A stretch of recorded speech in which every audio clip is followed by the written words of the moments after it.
Во денешното издание на регионалните вести ќе гледате. Во Гостивар се одржа дебата на тема «Ајде да зборуваме за предизвиците и иднината на Северна Македонија со американската амбасадорка».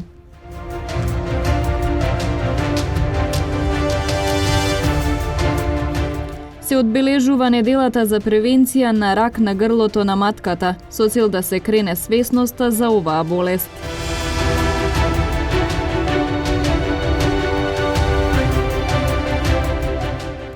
Тешко повреден 18-годишен пешак во сообраќајна несреќа која се случила синоќа во Тетово.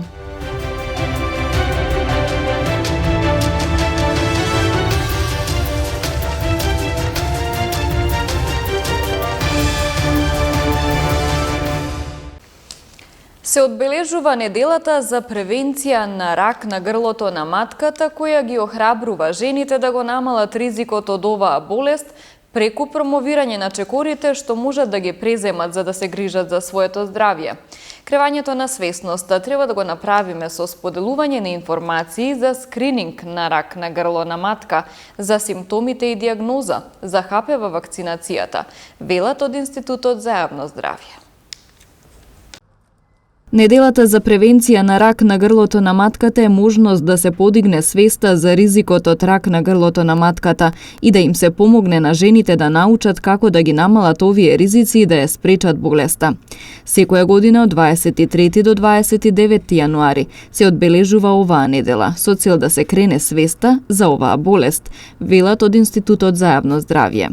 Ракот на грлото на матката е чест карцином кај жените на возраст над 35 години, а 75% од карциномот на грлото на матката може да се спречи со методите за превенција. ПАП тестот е еден од начините за превенција на цервикалниот карцином, кој треба да се открие во порана фаза за третманот да резултира со тотално излекување, вели доктор Глигор Тофовски од Универзитетската клиника за гинекологија и акушерство за Само прашај, онлайн платформа на Институтот за комуникацијски студии. Кај оние пациентки како што повеќе години поред имаме негативен ПАП бриз, односно пациентките над 40 години и претходно со 3 негативни ПАП бриса, може да одат на ПАП бриз дури еднаш во 3 години. Значи периодот за развивање на карциномот, односно на промените на грлото на матката, бараат определено време, не можат преку ног да се развијат и бараат уште една работа, бараат причинител, а тоа е ХПВ вирусот. Значи, општо е познато дека по 99% од цервикалните карциноми всушност се должат на инфекција на грлото на матката, односно на некои негови делови со ХПВ високоризичен тип на вирус. И за тоа доколку, например, пациентката оди превентивно на ПАП бриз и има промени на грлото на матката, во денешно време се зема и ХПВ типизација, каде се гледа дали тој вирус што е присутен е високоризичен или нискоризичен. И во зависно од тоа, се на некој начин, да кажеме, ќе се скрои третманот кој што треба пациентката да го добие во наредниот период. Доколку овие брисеви или постои ХПВ инфекција, а не постојат промени на ПАП брисот, тогаш советувањето оди во насока дека само треба да се прави контрола. Од кои причини? Затоа што ХПВ инфекцијата е една од многу честите инфекции распространети кај човекот, значи тоа е хуман папилома вирус, која што може во зависност од имунитетот локален, меѓутоа и системски на организмот, во голем број на случаи, во тек на наредниот, да кажеме, година-две, и да ја снема. Значи, доколку вирусот не се инкорпорира во клетките на грлото на матката, тој може да заврши како една обична транзиторна, значи инфекција која што ќе пројде после определен временски период. Меѓутоа, сепак, она што е основното во вашето прашање, е дека ПАП брисот би требало во оној главен сексуален репродуктивен период да се прави еднаш во годината. Според податоците на Институтот за јавно здравје на Република Северна Македонија, во 2021 година во рамките на скринингот се направени 26.217 тестирања. Од сите тие, кај 2070 се откриени цитолошки абнормалности. По Гостивар денес се одржа панел дискусија на тема «Ајде да зборуваме за предизвиците и иднината на Северна Македонија» со амбасадорката на Соединетите Американски држави во Скопје, Ангела Прайс Агелер. This is a fantastic event. And I'm really looking forward to it. Ова е навистина фантастичен настан и се радувам што ќе слушнам од луѓето тука, посебно од младите лица, како тие гледаат на предизвиците и можностите денеска во оваа земја, Северна Македонија. Почестена сум што сум повикана и се радувам не само што ќе одговорам на нивните прашања, туку и што ќе слушнам за нивните погледи, како тие гледаат на можностите за иднината, затоа што мислам дека ќе има критички мислења и богата дискусија. Имаме чест и задоволство да го имаме нејзината екселенција амбасадорката Агелер, со која ќе имаме можност да зборуваме за предизвиците и можностите за иднината на нашата држава Северна Македонија. Овој формат на панел дискусии е создаден каде што граѓаните, младите и другите чинители можат да дискутираат со именувани или избрани представници на власта, но и други јавни личности кои можат да ги споделуваат нивните видувања, но и нивните перспективи за нашата држава или било тоа што не засега како општество. Во Основниот кривичен суд Скопје денеска продолжи расправата за случајот Ласкарци, меѓутоа вештаците не се појавија на рочиштето, а увидот со супервештачењето се одложи за 26 јануари. Во Основниот кривичен суд Скопје денеска продолжи расправата за случајот Ласкарци. На денешното рочиште судот донесе решение, подадена согласност на сите странки.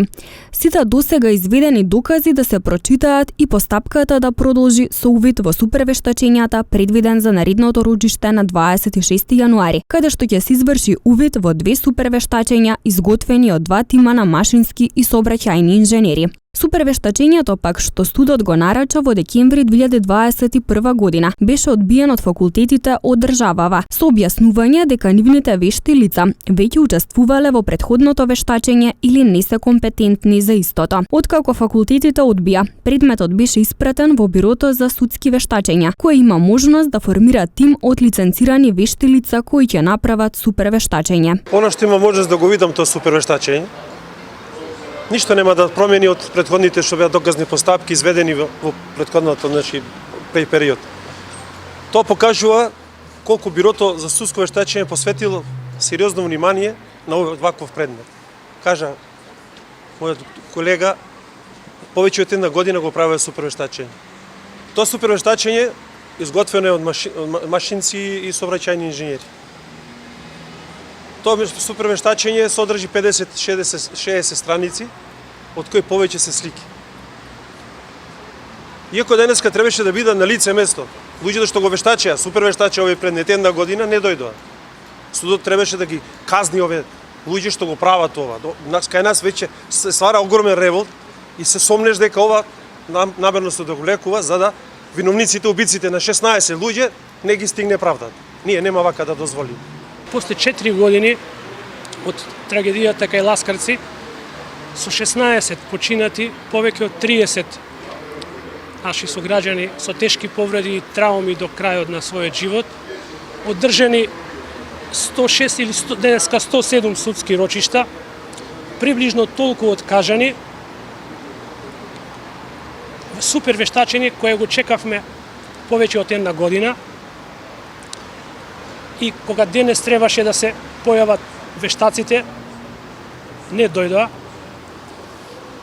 Повторно ни создава сомнеш дека овој судски процес оди во насока да се избегнат секевањата и да се заборави, и со тоа да не се даде можност вистината и правдата да излезе на виделина.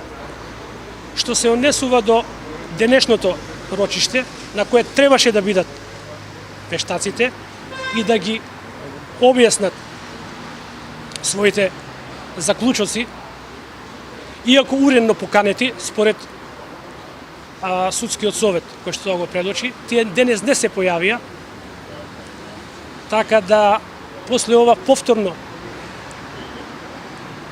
се остава простор за сомнеш, иако за во четврток судот и судивките се согласија дека ќе бидат присутни вештаците, додека не се одржи тоа рочиште, не можеме да бидеме сигурни дали повторно ќе има судски процес. Обвинети во случајот за несреќата кај Ласкарци, што се случи на 13 февруари 2019 година, а во која загинаа 16 лица и над 30 беа тешко повредени. Се Дурмиш Белули, собственик на компанијата Дурмотурс, одговорниот за транспорт во фирмата Ремзи Мифтари и возачот на автобусот Мануил Трифуновски, кои се товарат за сторени тешки дела против безбедноста на луѓето и имотот во сообраќајот.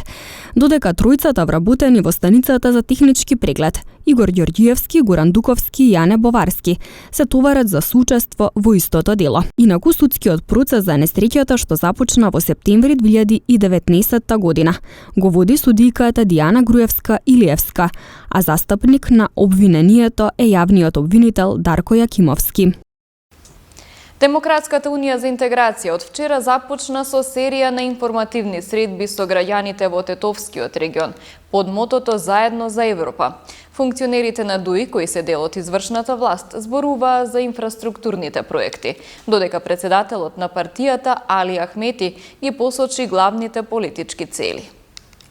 Демократик принтегрим нуки консенсорот. Овие средби се во екот на традиционалните постојани средби што ДУИ ги водеше со граѓаните низ годините. Сега кога ќе се вратам и ќе ги видам записниците на тогашниот генерален секретар Абдилачи Мадеми, одржавме 130 средби за 2 месеца, така што ова се одрази на животниот век на ДУИ. И како процес што недостасува, беше забележан во времето на корона. Ја пропуштивме оваа комуникација и сега се врати. Дали Заедно за Европа и служиме на иднината вака? Дали сме во генерацијата што ќе направи чекори напред? Направивме чекор во 2002 година за сите албанци, да го спроведеме нашиот договор. Сега сме во предсобието за членство во Европската Унија. Затоа треба да го повикаме народот и да седнеме да разговараме, бидејќи многу политички партии кои досега беа регистрирани и нерегистрирани, 14 на број, не успеа да ја победат ДУИ. Затоа сега сакаме да отвориме нова сцена, про-ЕУ фронт што го забрзува нашето членство во Европската Унија. Овој фронт е помош што го забрзува нашиот пат кон ЕУ, кој мобилизира кон уставни измени. Овој фронт мора да работи и за нашите македонски сограѓани. Министерот за образование Јетон Шаќири уверува дека учебниците ќе стигнат во училиштата. Постапката, вели, е етапна и зависи од работата на комисијата. До одобрување на еден учебник има повеќе од 20 чекори. Значи, конкретни чекори кои почнуваат со педагошка служба и продолжуваат со Националната комисија за учебници. Според законот за учебници во основно и во средно образование, делот од Министерството не може да се вклучи во процесот на одобрување или одбивање на одреден учебник. Значи, одговорна за целокупната постапка е Националната комисија за учебници. Тие 20 чекори за сите учебници во овој период беа причината што ние во септември утврдивме дека за некои предмети не можеме да пристигнеме на време со одлука за одобрување на учебник. Пример, имаме постапки каде што има забелешки од страната на рецензентите, има забелешки од страна на бирото, па тие забелешки ќе треба известителот да го извести Националната комисија за учебници, па после тоа авторот на одобрениот учебник да ги прифати тие забелешки и после тоа да има пак ситуација кога има забелешки. За одредени учебници, учебникот од 5 одделение, општество, историја и општество, имаше одредени забелешки, каде што јавноста ги види. Јас од првиот пат тие забелешки што пристигнат ги доставив во педагошка служба, па и до Националната комисија за учебници. Според законот, во моментот кога зборуваме за истиот учебник, имаме повик од страната на педагошка служба за рецензенти. Што е постапката? Се доставени писмени забелешки од граѓани, од наставници, од комисијата на историчари, и тие забелешки од страната на педагошка служба ќе треба веќе формирана комисија која што треба да ги разгледува сите забелешки за одредениот учебник. Зошто некои од забелешките не беа од грешките, некои забелешки се за концепцијата и така натака. Па после тоа комисијата во моментот кога зборуваме ќе ќе ги достави тие забелешки до авторите. Авторите ќе треба да ги прифатат забелешките, а истовремено ние го имаме и повикот за нови рецензенти за истиот учебник. Бројот на жртви на семејно насилство во 2022 година е намален за 4,3% во споредба со 2021 година. Информираше на денешниот брифинг Министерката за труд и социјална политика Јованка Тренчевска. 2022 година имаме евидентирано нови 1543 жртви, од кои жени се 1074, мажи се 252 лица и имаме 227 деца жртви на семејно насилство. По региони, состојбата е најголем број на ново евидентирани жртви имаме во Скопскиот регион, 530 жртви, и најмалку во северно-источниот регион имаме 60 ново евидентирани жртви во текот на 2022 година, а после Скопскиот регион доаѓа Пелагонискиот регион со 241 ново евидентирана жртва во 2022 година. Споредбено со 2021 година, кога имавме евидентирано 1608 жртви, имаме намалување на бројот на ново евидентирани жртви на семејно насилство за 4,3% во 2023 година. Во делот на сторителите, согласно податоците, имаме вкупно 1382 сторители, од кои што најголем дел се мажи, односно 1268 сторители мажи и 114 како сторители се јавуваат жени на семејно насилство. Во делот на типот на насилството, најголем дел од жртвите биле жртви на психолошко насилство, 1051 жртва, после психолошкото насилство доаѓа физичкото насилство, 846 жртви, имаме пријава на сексуално насилство од страна на 6 жртви и 25 жртви се жртви на економското насилство.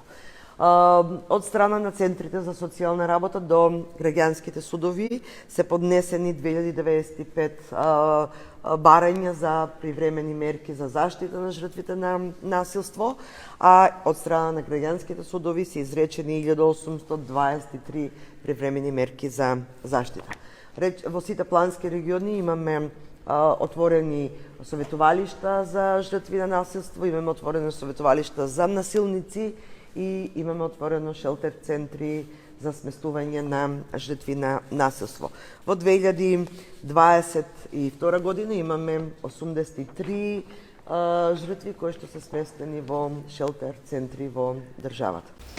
Тешко повреден пешак во сообраќајна несреќа која се случила синоќа во Тетово. Приведен државјанин на Турција кој криумчарел мигрант. Во полицискиот билтен регистрирани и физички напади, како и пријава за каснување од куче бездомник. Следуваат деталите. Вчера во 20 часот и 55 минути во СВР Тетово. Пријавено е дека на крстосницата на улиците Маршал Тито и Јане Сандански во Тетово патничко моторно возило Volkswagen Golf со тетовски регистарски ознаки, управувано од 20-годишникот Тетовска Мала Речица, удрило во 18-годишен пешак од Тетовско Ларце. Во несреќата пешакот се здобил со тешки телесни повреди констатирани во Тетовската клиничка болница. На местото на несреќата увид извршила екипа од СВР Тетово.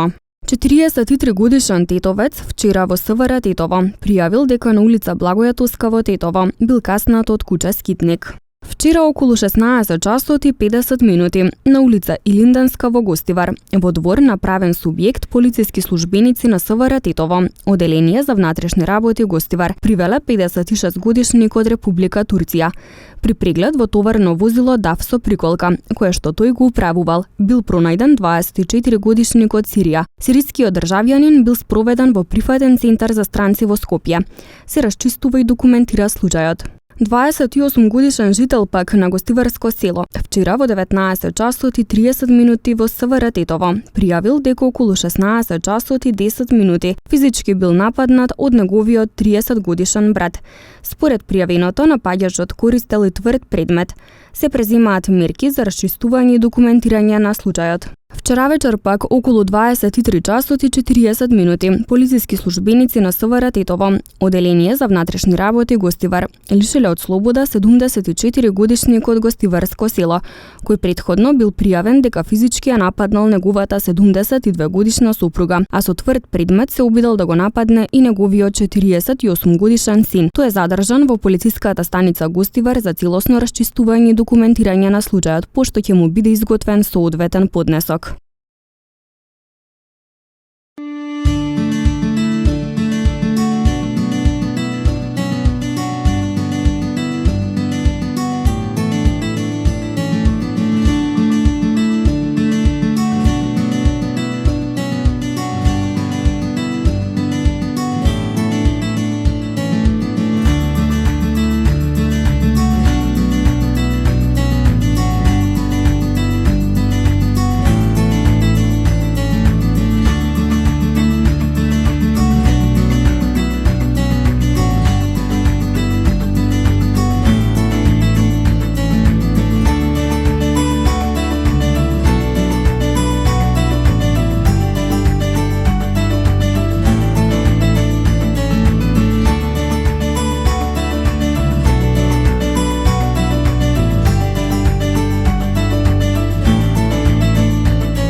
Ги завршуваме регионалните вести. Ви благодарам на вниманието со кое не следевте. Пријатно.